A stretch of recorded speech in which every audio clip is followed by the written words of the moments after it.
Howdy folks, Sapper here, aka Sean, and we're bringing you Space Empires 4X. So it's been 2 turns. I'm on turn number 3 now. And I figured after turn 2 would probably be good because the first turn there wasn't a whole lot that had really happened. The different factions are still expanding out within their known space, which when I say known space, I'm just talking about their yellow, like just for the yellow team, it's just the yellow chits, because once we start breaking out into the white, that's where you can, the yellow chits are generally more friendly. There's going to be more minerals, and of course the planets in your home system and all that kind of stuff. So once you start getting out into the white, you can run into aliens and doomsday machines and pirates and all kinds of stuff. So it's a little bit less unforgiving out here into the white space, or the deep space, I guess is what they call it, with the exception of the purple chits. Those are the replicator faction, and they are going to be almost identical to your home system chits. So it's a little bit more friendly out here. But just to kind of show you what's going on. So the Yellow Empire, I don't really have names for the empires, but Marty's Empire. So here we go. Marty's Empire. She's in charge. They have this is kind of what they're looking at, right? So they've discovered all but one of their planets. Got a couple asteroid belts here. We've got a nebula. This is a nebula from Talon, just to mix it up a little bit. It's no different. It doesn't have any different effect than the nebula that came with the replicators, but it looks different. So, it's just a little bit more variety on the map. Established 2 colonies. Actually, I'm sorry. So the 2 colonies here, and then a 3rd colony here, right? You start out with 3 colony ships, so we've used all of those. Built a couple of extras. Built an extra miner. But other than that, the fleet hasn't really changed a whole lot. Yeah, so basically a miner and a couple of extra colony ships is all that Marty has done.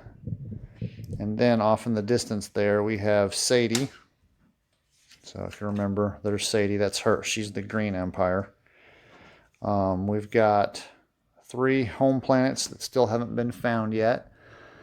So we can kind of see the expansion there. Got a couple nebula, a couple asteroid belts. I think we've got 2 colonies going there. And that's about it. Not much on her end either. And then if we go to the other side of the map, so we've got, let me get his card. So we've got Stevie. Remember, this guy is the religious, he's the clergyman.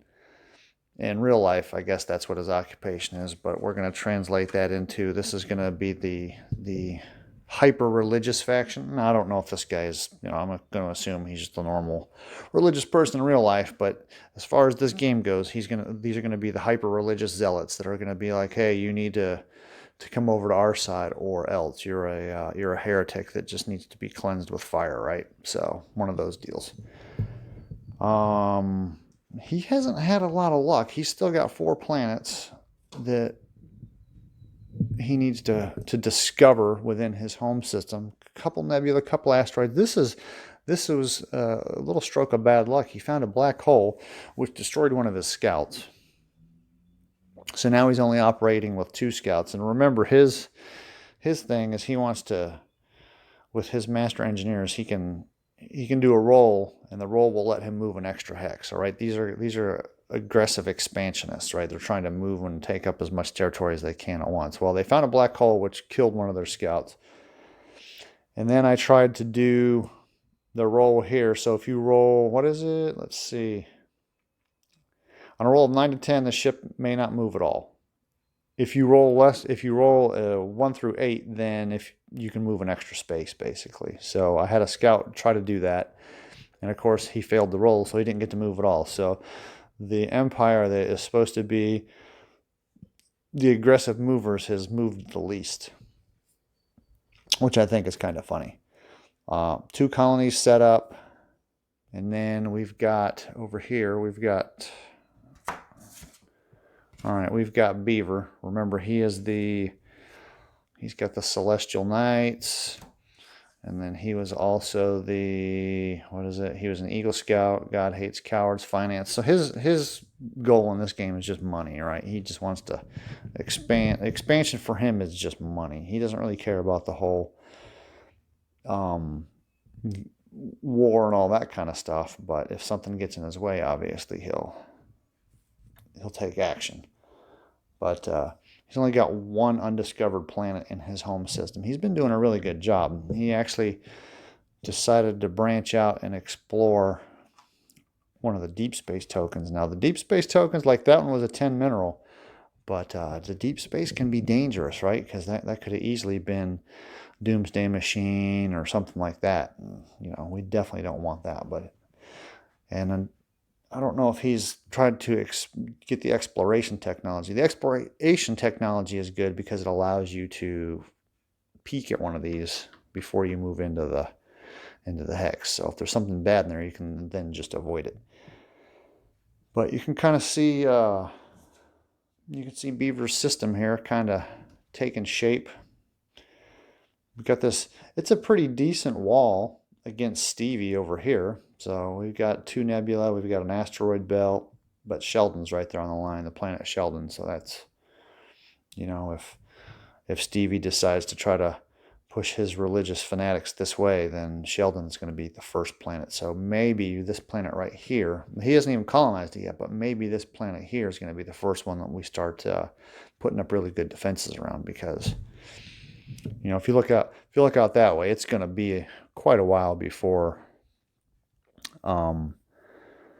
Marty or Sadie move this way. You know, obviously the conflicts are going to be here and way down there. So anyway, that is up through 2 rounds. Let's go over the economic sheets real quick. Let me set this down. So we've got Marty with the yellow team. Doesn't look like we've got any technologies explored. Got 9 construction points. We're starting to bank research points, but you can see we purchased 1 miner and then 2 colony ships. So pretty straightforward. And then Sadie, so that's Sadie's green over there. We have 5 construction points. We've got 10 research points. I don't see anything down here on the map. So Sadie hasn't really done much as far as research goes. So that's kind of not important. Constructed a couple MS pipelines, and then her colonies cost more, if you remember, because she has the immortal empire advantage. So her colonies cost more. So we've bought a couple pipelines and then a couple of colonies. So we're trying to be able to get the flow of resources. The pipelines help the flow of resources. So she's trying to develop do we want to call it galactic? Is that her galaxy? We'll call that a galactic infrastructure, I guess, is what she's trying to do. And this would be the universe. All right, Stevie the Blue, the religious fanatic. So he's got 9 construction points. We've got 15 remaining. He has put some research into ship size. So he bought a couple of grants. So he's bought 2 grants, which allows you to roll 2 dice. You tally up the dice. And if the total of the dice exceeds that number, the 10. So let me get something where I can actually point out kind of what I'm doing. So the hash marks represent the number of research grants that I spent. So every 5 research points gets you 1 grant. So I've used 2 grants, and the grants allow you to roll 1 die per grant. And if you roll, so this ship size costs 10. So if I roll 2 dice and I get over a 10, then I discover ship size 2. Well, I didn't. I rolled a 7. So I need to buy basically 1 more grant. and then hope that I roll a 3 or higher to be able to discover ship size. So Stevie is trying to, he's researched some tech basically, and then bought 1 colony ship. And then last but not least, we got Beaver. So remember, he's all about the money, right? So we bought, what is, oh, that is an industrial center. So he bought an industrial center for his homeworld. So that cost him 5. Remember, we're all about the money, right? And then he sunk some money into MS Pipelines and has spent, well, the last turn he did tuck away, convert some construction points to research points, but that's really not, well, actually, you know what he did? He bought, he got exploration. He spent, what is it? I think there's 3. He spent all 3 of his grants to roll 3 dice and get a 15 or higher, and he did. So now he's got exploration technology, which he can use it to upgrade his, right now he can only use it to upgrade his flagship, but that'll allow him to take peeks at all these things out here. So he's thinking about expansion. So that is it through 2 rounds. I'll probably go ahead and do the 3rd round and then tack it on to the end of this and then load this up. So that's where we stand with the struggle for the universe. All right, I'm back with another couple of turns. I think, I've just completed turn number 4. And you can see that everybody's starting to expand or build up. It looks like, I want to say, yeah, it looks like the yellow and the green side, they're doing more building up and less expanding. Or Marty and Sadie. So let's take a look at Marty's empire here. We've got a couple things going on. If you remember, there's Marty, and she wanted to own a castle in France. So they kind of focused on research and built a base on their home world, and they'll probably build more bases as time goes by, but obviously that stuff takes time. She's also had this one unit here just kind of parked on that 10 mineral, just to make sure that it doesn't fall into those guys' hands over there. But all the worlds in the home system have been uncovered, and I think that's the case with everybody. So everybody is their home systems, all the home worlds are completely finished. So let's see what we have on the research here. So you can kind of see that Marty bought a miner, and then a couple colonies, and then a colony, and then a base. So not too focused on any kind of defense or anything like that. Of course, we had to get ship size up to 2 to do the base.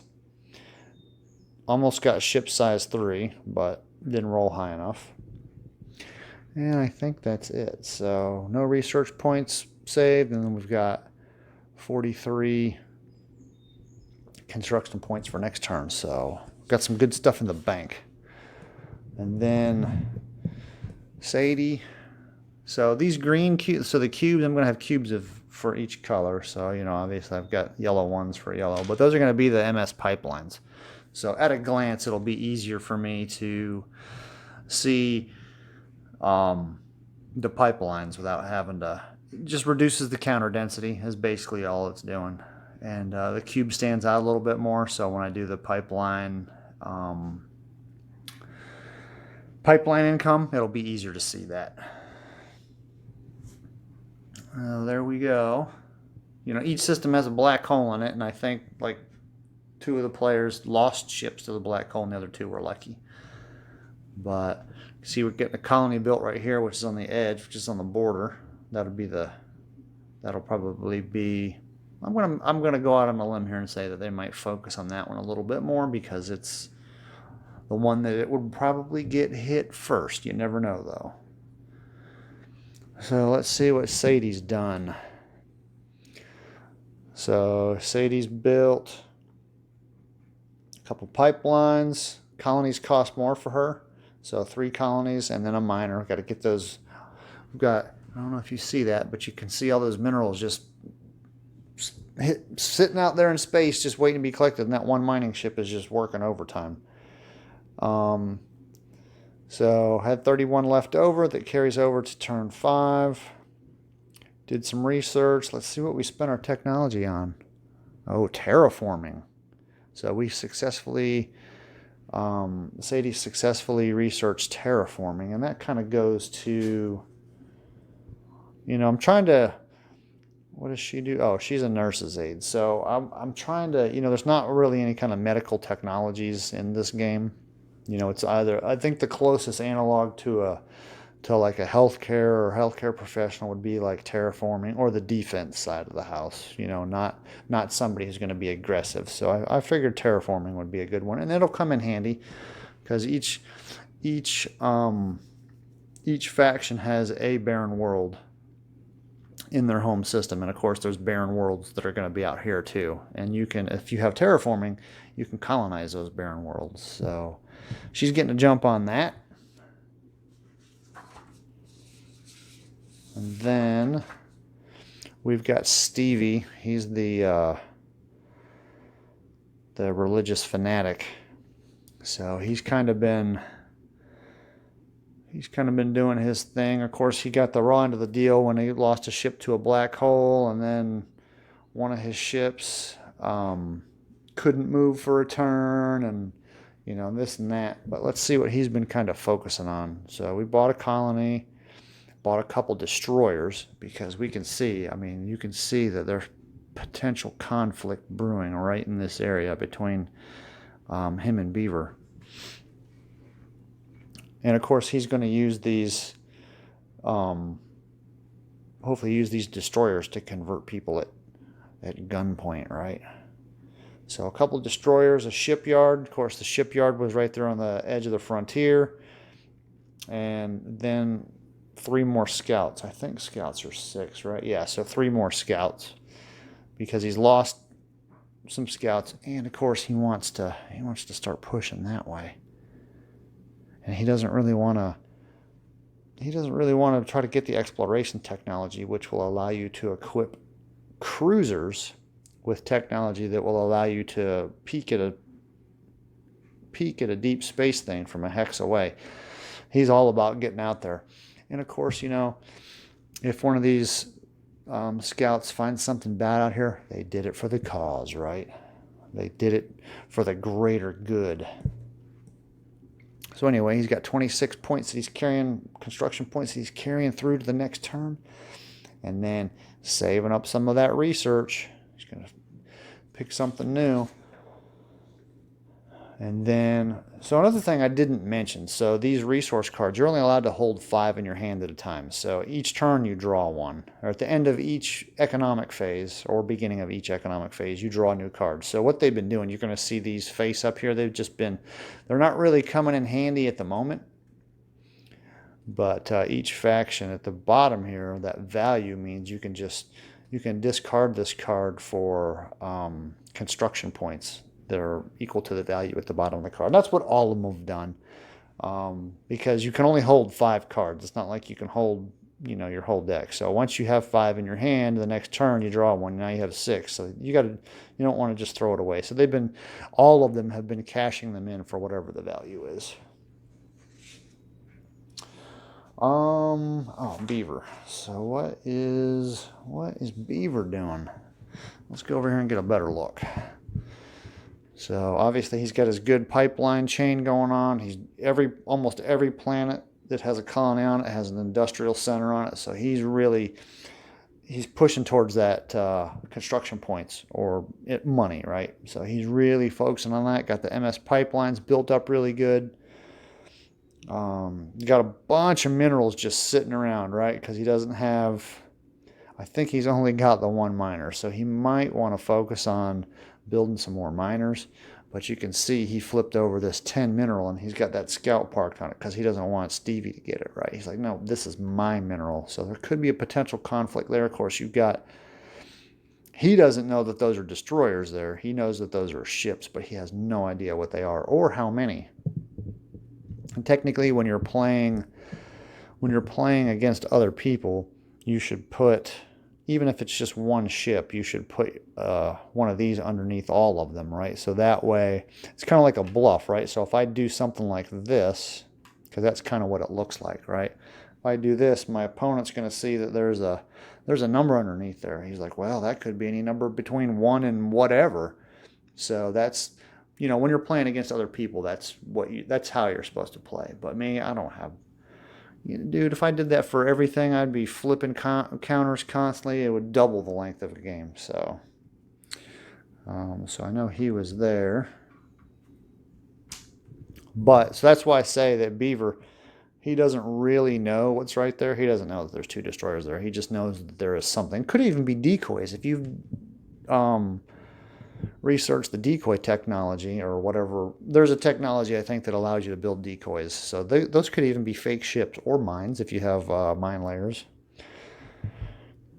But all he knows is that there's potentially something there. Stevie's he's kind of showing aggressive tendencies all along the frontier, and he doesn't know why. But Beaver's industrial engine it's up and running. I mean, let's look at his sheet. I think he made more than anybody. Yeah, this turn he made 69. If we look at Stevie had 58,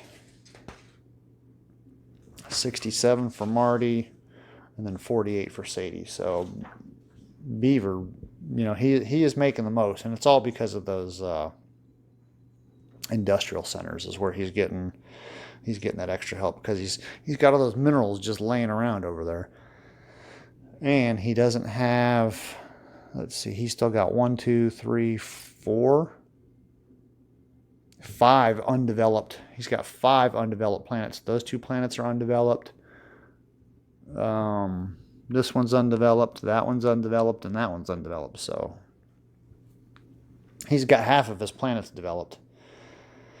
So you can kind of see he bought industrial center, MS pipelines, industrial centers, and a shipyard, industrial center, shipyard, a couple more colonies. So he's going to get those undeveloped planets developed here soon. Of course, he hasn't spent anything on research, so. But he got his ship size and he has exploration. So he just needs to increase. Sorry, had to cough right there. Didn't want to do it on camera. So he did spend 15 of his research points to try to increase his ship size to 3, which will allow him to build cruisers, which will allow him to, which will allow him to put exploration on his cruisers. Now, he can put exploration on his flagship. I just have to get the flagship back to a colony and put it on there. So, and once he gets that on the flagship, then the flagship will probably start going out and pre-scouting this stuff. And then once I get that ship size up, then I can put that on a cruiser and have the cruisers do the job instead of risking the pride of the Red faction, their flagship. So anyway, that is, after 4 turns, that's kind of what we're looking at. All right, so we'll catch you later.